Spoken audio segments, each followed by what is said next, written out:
자, 이번에는 과거 뉴스쇼 인터뷰를 하나 들려드리겠습니다. 지난 2012년 4월 3일 저희 인터뷰 한 소절 들어보시죠. 그 사람의 정치 철학이 무엇인지, 역사 비전이 무엇인지 이런 것들이 우리에게 오리무중 그냥 아주 고상한 미소 속에만 감춰져 있기 때문에 정당한 검증 과정을 거치지 않았어요. 그렇게 되니까 환관들만 주변에 들끓게 되죠. 그렇게 환관들만. 예, 박근혜 위원장은 오리무중 베일에 가려진 인물이다. 주변에 환관만이 들끓게 돼 있다. 도올 김용옥 선생님의 음성이죠. 4년 전. 그러니까 박근혜 대통령이 한나라당의 선대본부장, 총선 선대본부장으로 전면에 서 있을 때, 그러면서 연말 대선의 후보로 이름이 막 오르내리던 그 시절 인터뷰에서 한 말입니다. 주변에 환관이 들끓을 거다. 저는 그때 이게 무슨 의미일까? 좀 의아해했는데요. 이제 와서 돌이켜보면 정말 대통령 주변에 엄청난 비선 실세들이 포진해 있었고 청와대 보좌진들은 그 비선 실세에게 굽신굽신 비율을 맞추고 있었던 셈이 되는 거죠. 자, 4년 전에 환관 이야기를 꺼냈던 그분 다시 연결해 보겠습니다. 도올 선생님, 안녕하세요. 네네. 요즘 돌아가는 상황 보면은 좀 답답하시죠? 그러니까 최순실이라는 인물이 연설문을 고치고 의상을 고르고 정상회담 질문지를 먼저 보기도 하고 인사에도 개입했다 그러고 이 상황 어떻게 보세요?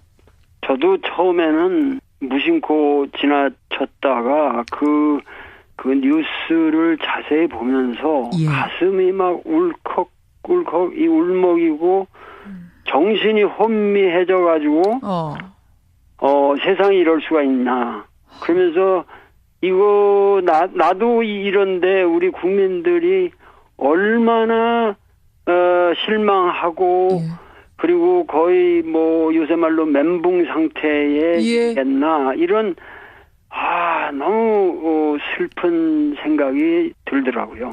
울컥하고 정신이 혼미해질 정도로 어떻게 이럴 수가라는 생각을 하셨어요. 네네. 근데 그걸 보면서 비선 실세가 그렇게 활개치는 모습을 보면서 말려야 되는 청와대 사람들이 오히려 그 비선 실세 휴대폰을 막 닦아주고 의상을 코디해주고 이런 장면들이 지금 다 보도가 되고 있지 않습니까? 그런 지금 하시는 말씀 정말 지금 핵심적인 문제를 말씀하고 계신 거죠. 근데 우리가 이런 얘기를 따져보기 전에 하여튼 일단은 박근혜를 대통령으로 보기 전에 하나의 인간으로서 우리가 좀 이해를 해야 될 것 같습니다. 이해요? 무슨 얘기냐면은 그 말은 뭐냐면은 우선 박근혜라는 사람은 청와대에서 자라났잖아요. 그리고 자라난 시절이 보통 시절이 아니라 완전히 우리나라에서 거의 절대 권력이라고 말할 수 있는 거의 뭐 단군일의 가장 막강한 세력이었다고도 말할 수 있는 그 군사 독재 시절의 철옹성 같은 그런 어떤 황궁 속에 gathin 한 공주였어요. 그러면 이 사람은 정상적인 성장이 불가능합니다. 정상적인 성장이라는 것은 흙냄새도 맡고 뭐 여자애들이 고물줄도 같이 하면서 그러니까 친구들도 있고 대학에 다니려면 같이 카페도 앉아서 뒹굴기도 하고 이러면서 인간들과 그 소통하는 법을 어려서부터 배우면서 커야 되는데 이걸 배울 기회를 전혀 차단당한 하나의 그런 그 고립된 그 절대 권력 속에 고립된 인간 그리고 그 속에서 이 세계를 다 인식하던 하나의 그 외로운 영혼이 의지하던 사람은 유경수라는 엄마의 따스한 품 하나였다는 거죠. 그런데 이것이 그 어마어마한 일이 터지잖아요. 그게 저 장춘동 국립극장에서 어머니가 흉탄에 돌아가시게 되는 말이죠. 그러면 어머니라고 하는 마지막 인간적인 연줄조차도 끊어진 상태에서 갑자기 어떤 사람이 나타나서 어머니의 내가 목소리를 전한다. 이것은 그 어떠한 영매술에 가장 탁월한 사람이라고 말하면서 내가 지금 너에게 어머니의 소리를 전하노라. 너는 지금 너가 앞으로 성장할 수 있는 길을 비켜주기 위해서 이러한 시련을 주고 있노라. 그러면서 뭐 이상한 얘기를 할 적에 접근을 하죠. 그러면서 그야말로 네가 어머니의 목소리를 듣고 싶은 나를 언제나 불러라. 그리고 편지도 계속 보냈다고 그러고 이런 상황에서 완전히 이 최태민이란 분에게 올인하게 되는 거죠. 현몽 편지, 이른바 꿈에서 내가 유경수 여사의 목소리를 들었다. 그걸 당신에게 전달하겠소 라면서 접근한 그 최태민 씨. 그러니까 너무나 영혼이 굶주려 있을 때 거기에 그 약한 고리를 탁 건드렸다, 그 말씀이시군요. 그렇죠. 거기에 헤어날 수가 없는 거예요. 어허. 그거는 이 최태민이라는 사람은 사실 최태민은 박정희 대통령보다도 4살인가 나이가 위고 예. 그리고 일제시대 때 순사 노릇을 했던 사람이잖아요. 어허. 그리고 그 해방 후에도 뭐 여러 가지 문제가 있어 나왔다가 무슨 땡중 노릇하다가 또 그 영생교라는 그 종교를 만들어 그렇죠. 가지고 사교를 만들었어요. 천도교 뭐 불교 기독교를 근데 그 사람이 말하는 영생교의 교리가 뭐냐면 영혼 합일이라고 그래서 항상 그 유체 뭐 어쩌고 그런 것처럼 말이죠. 그래가지고 너의 영혼을 어머니와 다시 합일시켜준다. 이런 이론을 가지고 나왔으니 거기에서 헤어날 수가 없죠. 그래가지고 그 무슨 유경재단 그런 거 만들어도 전부 최태민이가 이제 그 실제로 다 움직이게 되는 거 아니에요. 뭐 구국 무슨 봉사단 뭐 여러 가지 뭐 그렇게 되면서 이 양반은 또 1994년인가 심근경색으로 돌아가잖아요. 그러면서 이 사람은 5번째 딸이라고 하는 이 최순실이라는 여성이야말로 그 나의 이 영매의 능력을 가장 잘 계승한 훌륭한 인물이다라고 내가 죽어도 너 뒤를 이 여자가 봐줄 거야. 자, 이러고 바톤 인계를 했고. 바톤을 넘겨줬어요. 바톤 인계를 했고. 또 최순실이는 그야말로 이 여자의 입장에서 볼 때, 박근혜 입장에서 볼 때는 타인이 박근혜라는 사람 내가 그 전번에 얘기했는데 검증이 안 된다고 그러는 것이 뭐냐면 사귄 사람이 없잖아요. 박근혜랑 인간적으로 박근혜 친구라는 사람이 없잖아요. 애초부터 공주였으니까 그 주변에서 인간적으로 접근하기 어렵단 말이죠. 수평적으로. 모든 사람의 접근이 차단된 고립된 이런 상황에서 심적으로 의지할 수 있는 사람이 필요했던 거죠.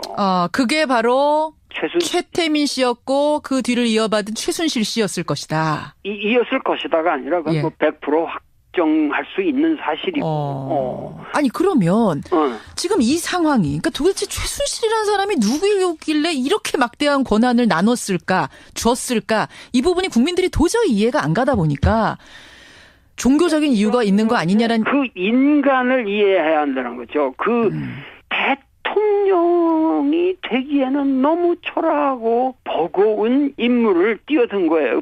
대통령이 되기에는 본인의 능력에 너무나 버거운 걸 맡으면서 더 의존했을 것이다. 최순실이라는 사람. 의존할 수밖에 없죠. 그런데 그 의존 방식이 영매적. 어머니의 홀령이 말씀하신다. 그리고 이 여자의 말은 하나님의 말씀처럼 절대적인 것이다. 이렇게 들릴 수밖에 없는 멘탈리티에 사로잡혀 있는 하나의 불쌍한 영혼. 그런데 왜 국민들은 우리가 알건 최순실의 남편이 정윤회고 정윤회가 국회의원 시절부터 이 청와대에 오는 과정의 전체를 비서실장처럼 담당한 사람 아니에요. 그렇죠. 그럼 그런 거 우리가 다 알고 십상신이 문고리 5인방이니 4인방이니 별하별 3인방 다 알고 그러면은 어떻게 해서 오늘날 우리 국민들이 맹분 상태라고 하지만 이렇게 초라한 하나의 여인을 그 여인은 또 하나의 평범한 영매라고 하는 아줌마에게 의존해서 모든 판단력을 내리는 자기 어떠한 이성적인 로고스가 없는 하나의 인간. 네, 예. 이 인간을 국민의 대다수가 위대한 인간으로 바라보고 도장을 찍어서 대통령을 만들었던 이 역사가 예. 얼마나 우리 민족이 지금 부끄럽게 생각해야 되느냐. 이 포인트까지 가야 되는 겁니다. 우리가 부끄러운 거다. 지금 분노하는 지점도 어쩌면 우리가 너무 부끄러워서 분노하고 있는 걸지도 모른다. 이 말씀. 그렇죠. 무슨 얘기냐면은 예. 지금 이러한 일이 터지니까 모든 사람들이 하야, 탄핵. 근데 하야라는 말은 대한민국에서 박근혜라는 인간이 대통령이 된 후에 대통령이란 권력을 잡은 후에 그 말을 제일 먼저 한 사람이 도올 김용옥입니다. 그러셨어요. 맞습니다. 예. 못했어요. 근데 세월호 때 제가 메시지를 내면서 맞아요. 박근혜 대통령은 이 문제에 대해서 책임지고 대통령직을 하야해야 한다. 그 말씀 저희 인터뷰에서 하셨어요. 그렇죠. 그런데 그 말을 제일 먼저 한 본인이지만 나는 오늘의 사태에 대해서는 그런 말을 하고 싶지 않아요. 지금 이 상황에 대해서는 하야란 말은 하고 싶지 않다? 왜냐하면은 왜요? 박근혜야말로 이 엄청난 어떤 면에서 능력이 없으면서도 터무니없는 그 최순실한 인간에게 의존할 수밖에 없는 허약한 멘탈리티를 가지고 대통령이 된 박근혜가 그동안 국민들과 같이 저지른 죄악을 책임지고 가야 한다는 거예요. 어떻게 책임집니까 근데? 그러니까 지금 크게 말하면은 우선 김기춘 같은 사람부터 그래도 그 소위 말해서 군사 독재 시절에 가장 영화를 누리면서 아주 꿋꿋하게 권력을 지켜온 사람들 아니에요. 그렇죠. 그 박정희 밑에서 그러면은 김기춘 같은 사람이 어떻게 이런 걸 다 알았다고 이런 정황을 다 알면서도 그것을 갖다가 묵인하고 공범자들이에요. 무슨 얘기냐면은 그리고 모든 보수 언론이 우리 CBS야말로 위대하지만 모든 보수 언론이 그 보수 세력들과 같이 힘을 합해서 이 여자를 대통령으로 만든 거예요. 알면서 만들었다. 이 스토리를 다 이미 공개가 된 스토리들인데 이거를 차단시키고 국민들로 하여금 눈을 멀게 한 세력이 바로 보수 언론들이라는 거예요. 근데 그 사람들이 이제는 자기들을 이 여자를 빨리 털어버려야 우리가 산다. 그것은 말이죠. 자기 책임을 회피하는 거예요. 그래서 모든 죄악을 자기들이 저지른 죄악을 다 뒤집어 씌우고 나는 우리 역사가 이렇게 가면 안 된다는 거예요. 그러면 지금 박 대통령이 하야할 것이 아니라 박 대통령이 책임을 져야 한다는 말씀은 책임에 대해서는 가장 중요한 것은 청와대의 모든 사람들이 책임을 지고 물러나야죠. 누구 하나도 자유로울 사람들이 없다고 보시는 거군요. 빼놓고. 우선 다 물러나야 되고. 물러나라. 지금 그게 우선 바뀌어야 되고 우선 지금 내각도 총사퇴를 하면 국가 혼란이 와서 안 됩니다. 지금 최순실도 없는데 어떻게 지금 박근혜가 판단을 하겠어요? 그걸 다 바꿀 수 없어요. 최순실 씨도 지금 독일에서 신경쇠약 걸려 있다는데. 그런데 어떻게 이게 되겠냐고. 황교안 총리는 이 사람은 잘라야 됩니다. 그리고 이런 말이 나오기 전에 이미 이런 정도 됐으면 총리는 당연히 사퇴를 해서 자기를 그만큼 신임해주고 총리를 만들어준 박근혜에 대한 의리를 지켜야죠. 그럼 선생님. 4년 전에 주변의 환관들만 들끓을 거다라고 예측하셨잖아요. 지금 보니까 정말 지금 소위 공범이라고 하신 그러니까 비선 실세가 이렇게 국정을 주물럭주물럭 하는 걸 뻔히 알면서도 그대로 방치했던 그 모든 사람들 그들을 환관이라고 보신 거군요. 그렇죠. 그리고 사실은 이러한 정치를 오늘날의 이 터무니없는 인간이 대통령이라고 우리가 모시고 그의 절대적인 권력의 횡포를 묵인했던 모든 사람들이 환관이죠. 모든 사람들이 환관. 근데 4년 전에 어떻게 그게 환관이 주변에 들끓을 거라는 거를 그렇게 미리 예측을 하셨어요? 그 예측은 박근혜라는 인간을 나는 알았으니까. 이 사람은 도저히 대통령 될 수 없는 사람인데 만약에 대통령이 되면은 이러이러한 불행한 역사가 전개되겠구나. 그동안 잘 땜빵하는 것처럼 왔지만 우리가 사실 생각해보세요.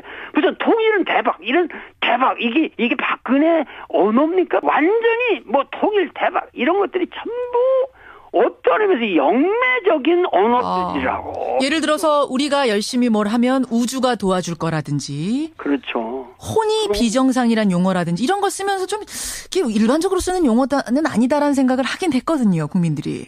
전후 맥락이 없이 사드도 탁 뭐든지 말해. 이게 뭐냐면 그 무당이 공수하면서 탁 대뱉듯이 모든 성명서를 분석해보면 전후 맥락이 맞지 않는 그러한 정치인의 행태가 아닌 하나의 무당춤을 춘 거예요. 무당춤을 춘 것 같다. 그건 최순실의 아바타죠. 그러면 지금 사실 소문이 파다하죠. 최순실 씨가 주술적인 멘토 아니었느냐, 이거 신정 정치한 거 아니었느냐라는 의견들이 파다한데 동의하시는 거군요. 그건 지금 소위 말해서 이 정치는 무당 정치라는 게 옛날부터 나왔던 말이고, 그리고 이 사태에 대해서 우리는 이 사실 규명을 철저히 해야 되고, 지금 정치적으로도 생각해보세요. 정치적 감각이 있는 사람이라면 지금 우리에게 지금 다가온 것은 대선이에요. 대선인데 이 대선을 앞두고 우리가 경거망동을 해서 전국의 변화를 가져오면은 우리나라 정치가 그야말로 이상한 정치가 됩니다. 그동안에 우리가 지금 박정희 패러다임이라는 거를 우리가 지금 청산하는 게 지상의 과제인데 뭔가 그 박근혜 정권이 상징하고 있는 모든 이 역사를 청산한다고 하는 그 야당의 대선 목표도 사라집니다. 박근혜의 절대 권력이 무너진 상태라는 것은 우리 민족에게 굉장한 혹입니다. 이런 걸 통해서 우리가 짚어야 할 걸 정확하게 짚고 같이 울분을 느끼면서 다시는 우리가 이러한 불행한 인간을 대통령으로 뽑아서는 안 되겠다. 자, 우리에게 필요한 것은 이것을 그야말로 우리의 죄악을 더불어 박근혜와 더불어 우리의 모든 국민의 죄악을 십자가에 못 박아야만 우리는 부활이 가능하다. 그럼 오히려 대선 전에 1년 전에 이런 일이 터진 게 우리나라로 볼 때는 기회네요. 기회고 이거 정말 감사한 일이죠. 감사한 일. 정말 하느님이 보호하사 우리나라 만세입니다. 이거. 그렇습니까? 그래서 우리가 이런 기회에 정말 부활해서 남북 문제도 건강하게 풀어나가야 되고 모든 것이 여태까지 그런 영매 수준에서 두 아줌마 천박한 두 아줌마의 교감에서 전 대한민국의 입법, 행정, 사법 모든 체제가 놀아났다고 하는 이 절대 권력의 폐해를 다시 한번 절감하고 이러한 비극의 역사를 청산하는 시기로서 대선 전국을 끌고 가야 된다는 것이죠. 정말 좋은 말씀입니다. 지금 분위기를 보면 말입니다. 최순실 씨가 인터뷰에서 그 PC 그거 내 거 아니다. 이런 이야기를 하고 새누리당 의원들 중에 일부도 사과도 하고 그 PC가 본인 거 아니라는데 뭘 그러느냐 이런 얘기가 슬슬 나와요. 네네. 이런 식으로 흐지부지 덮고 넘어가려고 한다면 그럼 그때는 어떻게 된다고 보세요? 바로 그렇게 흐지부지 덮고 넘어가려고 하는 모습이야말로 박정희 패러다임의 본면목을 보이고 있는 것이기 때문에 그거야말로 이 땅에 진정한 정의가 찾아올 수 있는 위대한 기회가 된다는 것이죠. 그 말씀은 무슨 혁명이라도 그땐 진짜 일어날지도 모른다 이런 말씀이세요? 혁명 이상의 것이 파멸이죠. 뭐 파멸일 뿐만 아니라 우선 선거로 일어날 것이고 예. 그다음에 국민들이 각성해서 이제는 다시 이러한 역사가 반복되어서는 아니 되겠다. 아하. 다른 차원에서 예. 국민들이 생각할 수 있는 새로운 시대가 온다. 오히려. 바로 흐지부지 덮으려는 모습이 우리 헌 정치의 본 주소다. 그것을 그 모습을 그들이 스스로 드러내는 것을 우리가 두려워할 필요는 없다. 두려워할 필요는 없다. 흐지부지 덮고 넘어가려고 하면 그땐 오히려 혁명이 일어날 것이다. 이 말씀. 지금 어떻게 보면 상당히 역설적인 이야기를 하신 거예요. 예, 예. 네, 이 역설이야말로 우리 역사가 아마도 정의를 찾아가는 그러한 위대한 기회가 될 겁니다. 예, 국민들이 상당히 혼란스러워하고 있는 이때 도올 선생님께서는 어떤 생각을 가지고 계시는가 저희가 좀 듣고 싶어서 오늘 긴급 인터뷰를 요청드렸는데 흔쾌히 응해 주셨습니다. 다시 한번 감사드리고요. 오늘 귀한 말씀 고맙습니다. 네, 감사합니다. 예, 도올 김용옥 선생님이었습니다. 자, 이번에는 과거 뉴스쇼 인터뷰를 하나 들려드리겠습니다. 지난 2012년 4월 3일 저희 인터뷰 한 소절 들어보시죠. 그 사람의 정치 철학이 무엇인지, 역사 비전이 무엇인지 이런 것들이 우리에게 오리무중 그냥 아주 고상한 미소 속에만 감춰져 있기 때문에 정당한 검증 과정을 거치지 않았어요. 그렇게 되니까 환관들만 주변에 들끓게 되죠. 그렇게 환관들만. 예, 박근혜 위원장은 오리무중 베일에 가려진 인물이다. 주변에 환관만이 들끓게 돼 있다. 도올 김용옥 선생님의 음성이죠. 4년 전. 그러니까 박근혜 대통령이 한나라당의 선대본부장, 총선 선대본부장으로 전면에 서 있을 때 그러면서 연말 대선의 후보로 이름이 막 오르내리던 그 시절 인터뷰에서 한 말입니다.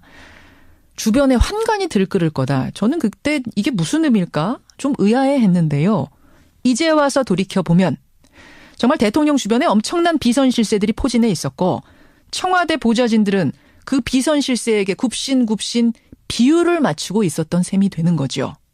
자, 4년 전에 환관 이야기를 꺼냈던 그분 다시 연결해 보겠습니다. 도올 선생님 안녕하세요. 네네. 요즘 돌아가는 상황 보면은 좀 답답하시죠? 그러니까 최순실이라는 인물이 연설문을 고치고 의상을 고르고 정상회담 질문지를 먼저 보기도 하고 인사에도 개입했다고 그러고 이 상황 어떻게 보세요? 저도 처음에는 무심코 지나쳤다가 그 뉴스를 자세히 보면서 가슴이 막 울컥울컥 이 울먹이고 정신이 혼미해져가지고 세상에 이럴 수가 있나 그러면서 이거 나도 이런데 우리 국민들이 얼마나 실망하고 그리고 거의 뭐 요새 말로 멘붕 상태에 있겠나 이런 너무 슬픈 생각이 들더라고요. 울컥하고 정신이 혼미해질 정도로 어떻게 이럴 수가라는 생각을 하셨어요. 네네. 근데 그걸 보면서 비선 실세가 그렇게 활개치는 모습을 보면서 말려야 되는 청와대 사람들이 오히려 그 비선 실세 휴대폰을 막 닦아주고 의상을 코디해주고 이런 장면들이 지금 다 보도가 되고 있지 않습니까? 그런 지금 하시는 말씀 정말 지금 핵심적인 문제를 말씀하고 계신 거죠. 근데 우리가 이런 얘기를 따져보기 전에 하여튼 일단은 박근혜를 대통령으로 보기 전에 하나의 인간으로서 우리가 좀 이해를 해야 될 것 같습니다. 이해요? 무슨 얘기냐면은 그 말은 뭐냐면은 우선 박근혜라는 사람은 청와대에서 자라났잖아요. 그리고 그렇죠. 자라난 시절이 보통 시절이 아니라 완전히 우리나라에서 거의 절대 권력이라고 말할 수 있는 거의 뭐 단군 이래 가장 막강한 세력이었다고도 말할 수 있는 그 군사 독재 시절에 철옹성 같은 그런 어떤 황궁 속에 갇힌 한 공주였어요. 그러면 이 사람은 정말을 하고 싶지 않아요. 아, 지금 이 상황에 대해서는 하야란 말은 하고 싶지 않다? 왜냐하면은 왜요? 박근혜야말로 예. 이 엄청난 어떤 의미에서 능력이 없으면서 그거를 능력이 없으면서도 터무니없는 그 최순실이라는 인간에게 의존할 수밖에 없는 허약한 멘탈리티를 가지고 대통령이 된 박근혜가 예. 그동안 국민들과 같이 저지른 죄악을 책임지고 가야 한다는 거예요. 어떻게 책임집니까, 근데? 그러니까 예. 지금 크게 말하면은 예. 우선 김기춘 같은 사람부터 그래도 그 소위 말해서 군사 독재 시절에 가장 영화를 누리면서 아주 꿋꿋하게 권력을 지켜온 사람들 아니에요. 그렇죠. 그 박정희 밑에서 그러면은 예. 김기춘 같은 사람이 어떻게 이런 걸 다 알았다고. 어허. 이런 정황을 다 알면서도 그것을 갖다가 묵인하고 공범자들이에요.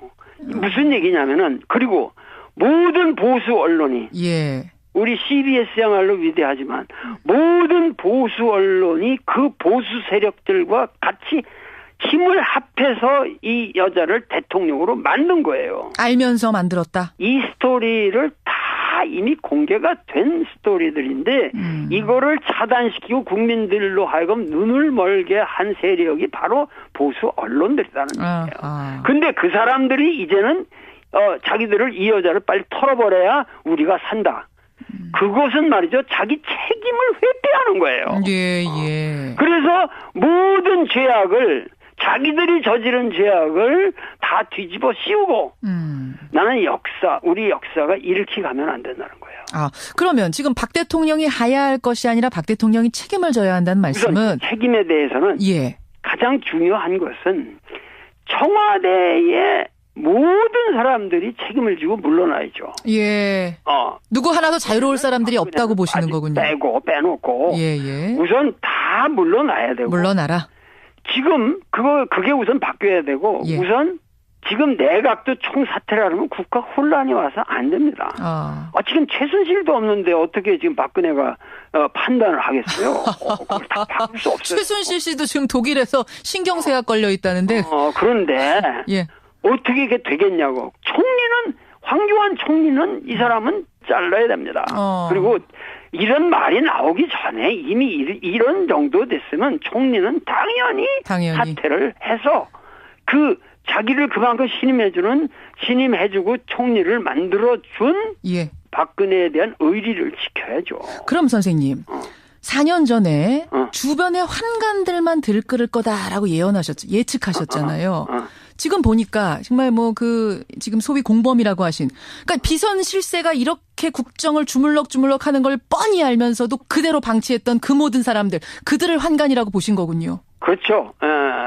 그리고 사실은 이러한 정치를 오늘날의 이 터무니없는 인간이 대통령이라고 우리가 모시고 그의 절대적인 권력의 횡포를 묵인했던 모든 사람들이 환관이죠. 모든 사람들이 환관. 근데 4년 전에 어떻게 바톤을 넘겨줬어요? 바톤 인계를 했고 예. 또 최순실이는 그야말로 이 여자의 입장에서 볼 때 예. 박근혜 입장에서 볼 때는 타인이 박근혜라는 사람 내가 전번에 얘기했는데도 검증이 안 된다고 그러는 것이 뭐냐면 예.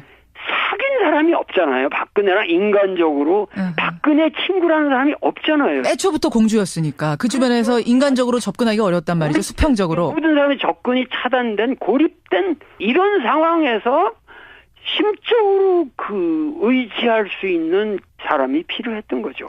그게 바로 최태민 씨였고 그 뒤를 이어받은 최순실 씨였을 것이다. 이었을 것이다가 아니라 그건 100% 확정할 수 있는 사실이고. 아니 그러면 지금 이 상황이 그러니까 도대체 최순실이라는 사람이 누구였길래 이렇게 막대한 권한을 줬을까? 이 부분이 국민들이 도저히 이해가 안 가다 보니까 종교적인 이유가 있는 거 아니냐라는 그 인간을 이해해야 한다는 거죠.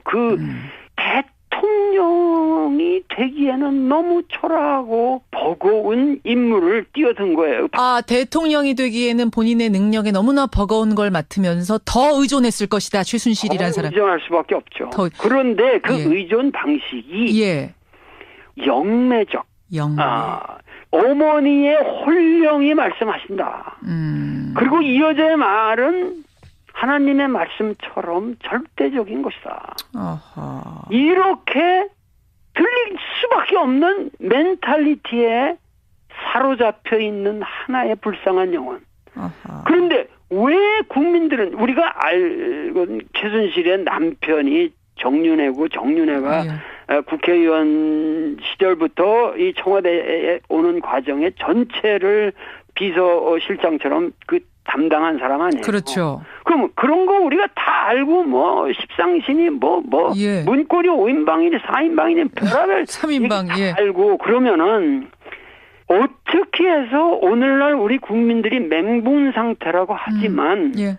이렇게 초라한 하나의 여인을 그 여인은 또 하나의 평범한 영매라고 하는 아줌마에게 의존해서 모든 판단력을 내리는 자기 어떠한 이성적인 로고스가 없는 하나의 인간. 네, 예. 이 인간을 국민의 대다수가 위대한 인간으로 바라보고 도장을 찍어서 대통령을 만들었던 이 역사가 예. 얼마나 우리 민족이 지금 부끄럽게 생각해야 되느냐. 이 포인트까지 가야 되는 겁니다. 우리가 부끄러운 거다. 지금 분노하는 지점도 어쩌면 우리가 너무 부끄러워서 분노하고 있는 걸지도 모른다. 이 말씀. 그렇죠. 무슨 얘기냐면은 예. 지금 이러한 일이 터지니까 모든 사람들이 하야 탄핵. 근데 하야라는 말은 대한민국에서 박근혜라는 인간이 대통령이 된 후에 대통령이란 권력을 잡은 후에 그 말을 제일 먼저 한 사람이 도올 김용옥입니다. 그러셨어요. 맞습니다. 예. 못했어요. 근데 세월호 때 제가 메시지를 내면서 맞아요. 박근혜 대통령은 이 문제에 대해서 책임을 지고 대통령직을 하야해야 한다. 그 말씀 저희 인터뷰에서 하셨어요. 그렇죠. 그런데 그 말을 제일 먼저 한 본인이지만 나는 오늘의 사태에 대해서는 그런상적인 성장이 불가능합니다. 정상적인 성장이라는 것은 흙냄새도 맡고 여자애들이 고물줄도 같이 하면서 그러니까 친구들도 있고 대학에 다니려면 같이 카페도 앉아서 뒹굴기도 하고 이러면서 인간들과 그 소통하는 법을 어려서부터 배우면서 커야 되는데 이걸 배울 기회를 전혀 차단당한 하나의 그런 그 고립된 그 절대 권력 속에 고립된 인간 그리고 그 속에서 이 세계를 다 인식하던 하나의 그 외로운 영혼이 의지하던 사람은 유경수라는 엄마의 따스한 품 하나였다는 거죠.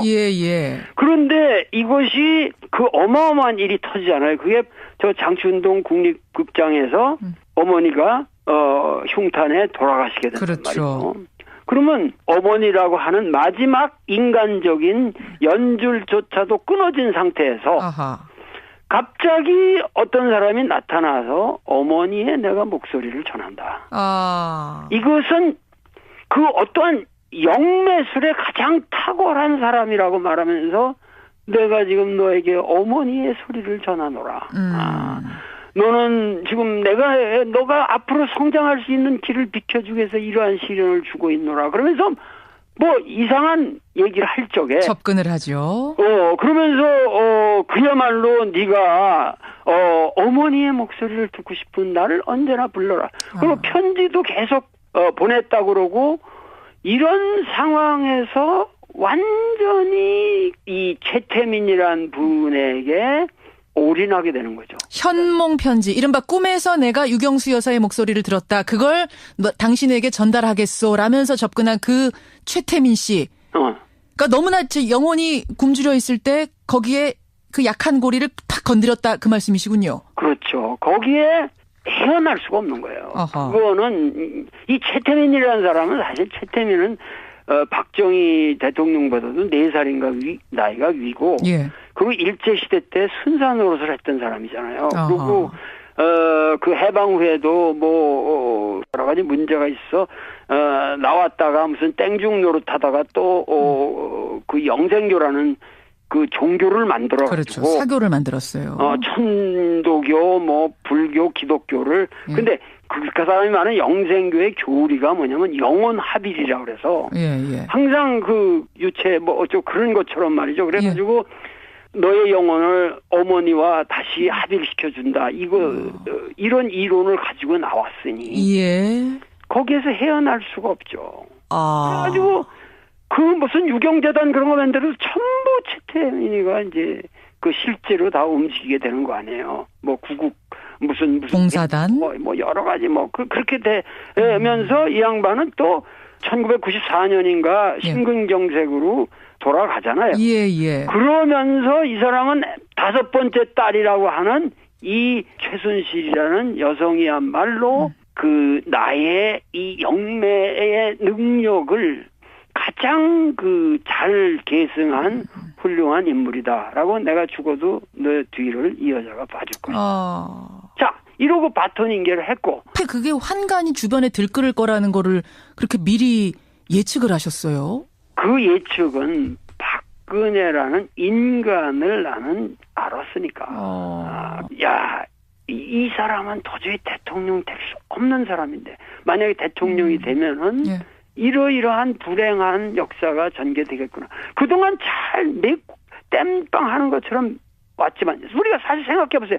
무슨 통일은 대박, 이런 대박, 이게 박근혜 언어입니까? 완전히 뭐 통일 대박 이런 것들이 전부 어떤 의미에서 영매적인 언어들이라고. 예를 들어서 우리가 열심히 뭘 하면 우주가 도와줄 거라든지. 그렇죠. 혼이 비정상이란 용어라든지 이런 거 쓰면서 좀 일반적으로 쓰는 용어는 아니다라는 생각을 하긴 했거든요. 국민들이. 전후 맥락이 없이 사드도 탁 뭐든지 말해. 이게 뭐냐면 그 무당이 공수하면서 탁 대뱉듯이 모든 성명서를 분석해보면 전후 맥락이 맞지 않는 그러한 정치인의 행태가 아닌 하나의 무당춤을 춘 거예요. 무당춤을 춘 것 같다. 그건 최순실의 아바타죠. 그러면 지금 사실 소문이 파다하죠. 최순실 씨가 주술적인 멘토 아니었느냐? 이거 신정 정치한 거 아니었느냐라는 의견들이 파다한데 동의하시는 거군요.